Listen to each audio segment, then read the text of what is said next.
Bonjour à toutes et à tous, ravi de vous retrouver pour le magazine Archi à l'Ouest. Aujourd'hui, nous allons parler d'agriculture et d'architecture. Que faire des bâtiments agricoles inutilisés? Peut-on leur trouver une nouvelle vocation? C'est la question que se posent les étudiants en architecture qui sont réunis à la Villegatte à Cosne. Nous les rencontrerons et nous irons également à la rencontre de Bastien et Samuel qui construisent un tout nouveau bâtiment agricole à Plougrescant. C'est tout de suite et c'est dans Archi à l'Ouest.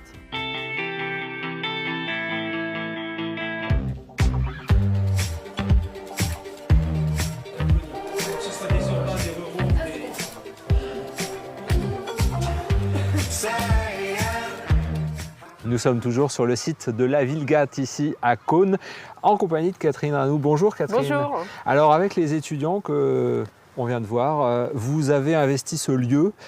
Est-ce qu'on peut expliquer pourquoi vous êtes ici et ce que vous y faites?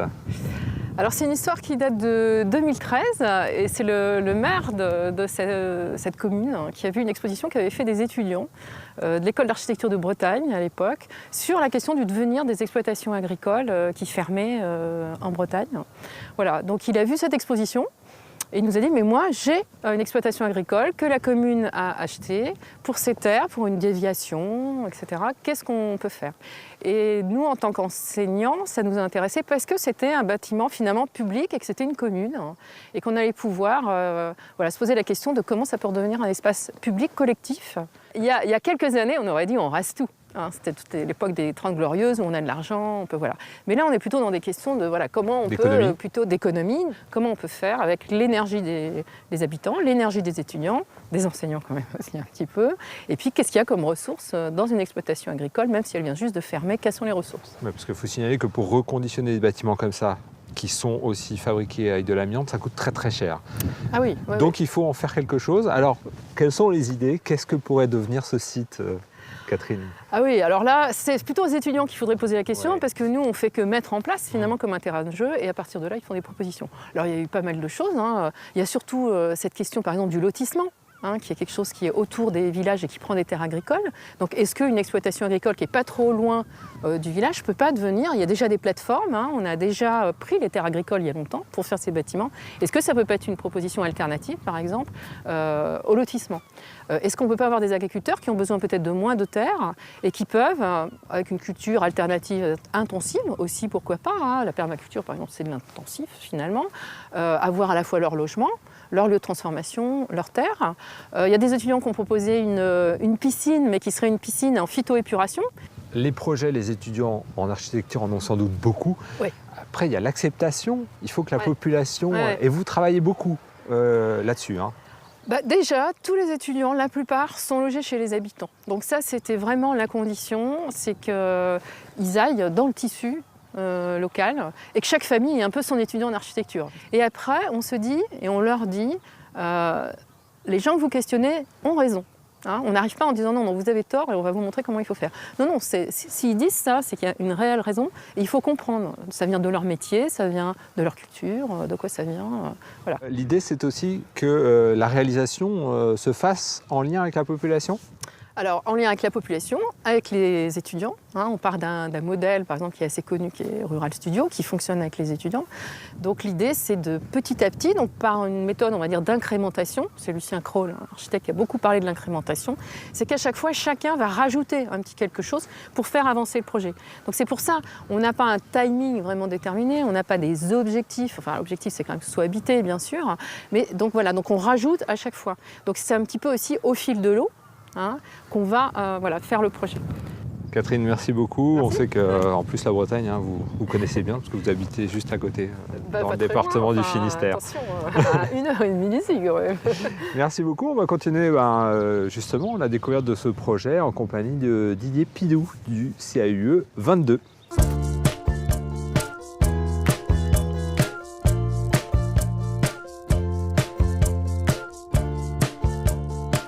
Didier Pidou, bonjour. Bonjour. On a pris place dans ces fauteuils, oui, tout à fait. élaborés sur place. Exactement. Par les étudiants. Par les étudiants. Donc c'est l'été dernier, en fait, début de l'été dernier, on a fait un workshop avec les étudiants de l'école d'architecture de Paris-Val-de-Seine. Et il y avait aussi des étudiants de l'école d'architecture de Nantes et de Rennes. hein, et on a fait différents ateliers, dont la création de mobilier pour commencer à habiter le lieu.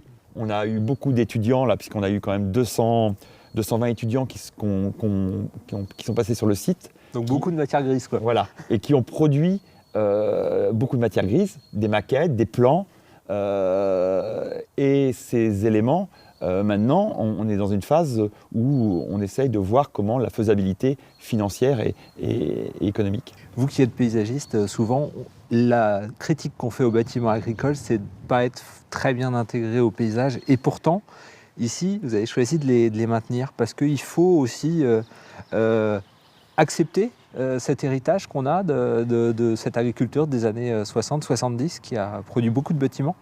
Oui, enfin bon, intégrés, ils sont partie d'une production, hein.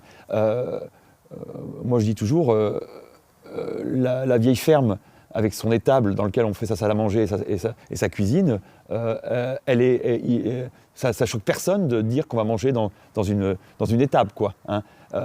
Moi je pense que dans 50 ans, on dira qu'on vit dans un loft ou dans un bâtiment qui est une ancienne porcherie. Peut-être que ça sera passé dans les mœurs, sachant qu'en Bretagne, il y en a quand même quelques hectares au kilomètre carré de ce type de construction. Donc un jour ou l'autre, il faut trouver des moyens de requalification de ce patrimoine, quoi. Merci beaucoup, De rien. Didier Pidou. On va continuer cette émission en allant voir un nouveau bâtiment agricole, donc une construction neuve qui réunit plusieurs usages. Mais pour ça, il va falloir qu'on fasse quelques kilomètres. On va à Plougrescant, sur la côte. Oui, très beau projet.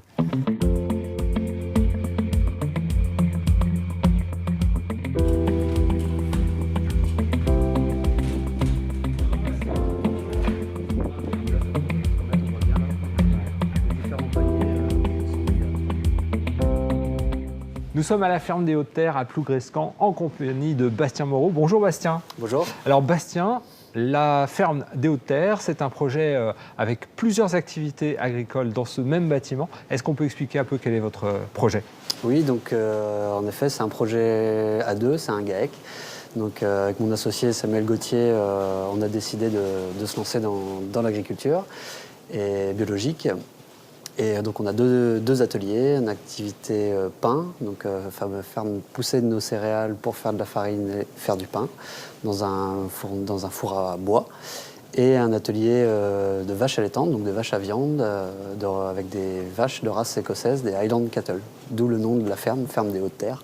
Toutes ces activités, Bastien, elles seront réunies dans ce bâtiment. Oui. Et c'est un petit peu la particularité justement de ce bâtiment. Donc comment vous l'avez imaginé finalement ?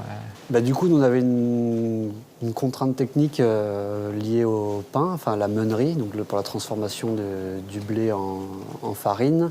Il nous fallait de la hauteur, parce que du coup, on a repris ce qui se faisait dans les moulins. Les moulins, c'était quelque chose d'assez haut. Et du coup, il nous fallait aussi un bâtiment assez haut pour pouvoir stocker le blé tout en haut et le faire descendre de manière gravitaire pour éviter de le transporter plusieurs fois et pour qu'il puisse passer en fait dans différentes machines de triage pour avoir un blé le plus propre possible avant qu'il aille au moulin, qui est tout en bas en fait de la chaîne, avant d'aller dans la boulangerie. Donc on avait besoin d'une hauteur pour cet atelier-là. Après, c'est vrai que pour les vaches, c'était pas nécessaire. Pour la partie fournil, c'est pareil. Donc du coup, on pouvait redescendre de manière sur des hauteurs plus conventionnelles, on va dire, quoi. Alors ici, en plus, vous aviez des contraintes fortes parce qu'on était dans une zone protégée, littorale en plus. Oui, voilà, donc il y a pas mal d'empilements de mesures de protection liées à la petite chapelle de Saint-Gonéry. On est très proche du littoral, donc espace proche du rivage, etc.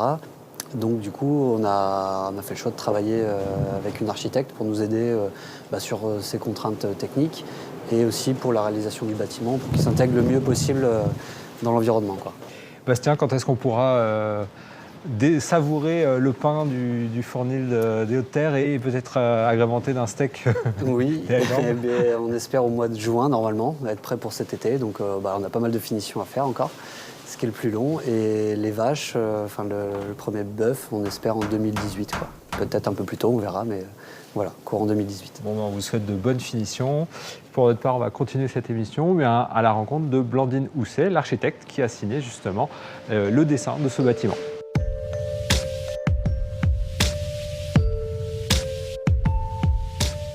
Voilà, on a pris un peu de champ, sans mauvais jeu de mots, puisqu'on s'est éloigné du bâtiment, ce bâtiment dessiné par Blandine Housset. Bonjour Blandine. Bonjour Frédéric. Architecte, donc, alors on se dit, l'architecte, il veut marquer le paysage de son empreinte, il a fait un bâtiment atypique. C'est pas tout à fait le cas. Non, c'était pas du tout l'objet du projet. Quand Samuel et Bastien ont débarqué à l'agence pour me dire qu'ils avaient un projet de ferme biologique avec une partie bâtiment d'élevage et une partie fournil, fabrication du pain et vente, ils sont arrivés avec un programme en disant il y a un endroit où il nous faut 9 mètres de hauteur parce qu'on fabrique la farine, donc le blé il faut qu'il monte pour qu'il redescende après se transforme en farine. Et par contre, les vaches, elles ont besoin de 4 mètres de hauteur et la meunerie, le fournil, c'est pareil. Donc il fallait un bâtiment avec 9 mètres à un endroit et 4 mètres aux autres endroits. D'où cette forme qui est tout simplement issue du programme. Ils sont arrivés avec des schémas assez précis déjà de ce qu'ils voulaient. Et mon travail a été de le formaliser vraiment et d'en sortir un bâtiment. Donc il y avait déjà des petits plans sur du papier millimétré, donc ils avaient déjà bien avancé et j'ai fait le reste. Si on revient à l'enveloppe du bâtiment, on voit qu'il y a un bardage bois, c'est aussi donner un petit peu d'authenticité, être plus en cohérence parfois avec le paysage de ce qu'on connaît d'autres bâtiments agricoles existants déjà, les plus anciens. En fait, dans les bâtiments agricoles, c'est vrai qu'il y a beaucoup de bardage métallique, hein, mais le bois, c'était une demande de Samuel et Bastien. Donc moi, ça m'allait très bien parce que le bois, c'est assez difficile de faire un bâtiment laid en bois. Généralement, le bois, c'est toujours élégant. Donc déjà, ça, c'est plus facile. Et surtout, le bois, c'est un matériau qui vit et qui grise naturellement. Et c'était ça qui m'intéressait et qui intéressait aussi beaucoup Samuel et Bastien, c'est que le bâtiment, petit à petit, il va griser, il va se fondre dans le paysage. Et il va être encore plus proche de la couleur de la couverture qui est en fibrociment, sans amiante, bien entendu, comme les couvertures traditionnelles de quasiment tous les bâtiments agricoles. Bon, dessiner un bâtiment agricole à l'heure actuelle, c'est quand même assez rare pour un architecte. Hein. C'est clair, et c'est pour ça que c'était super, mais un agriculteur en fait, peut construire 800 mètres carrés sans faire appel à un architecte, donc c'est très rare d'avoir des bâtiments agricoles à dessiner. Donc là, c'était fantastique. Hein. Voilà. Très bien. Merci beaucoup, Blandine. Et on sait où vous irez acheter votre pain bientôt. C'est ça. Et la viande aussi. Et on souhaite bonne réussite à Samuel et Bastien. En tout cas, pour notre part, on se retrouve le mois prochain pour de nouvelles découvertes architecturales. Bonne soirée et à bientôt.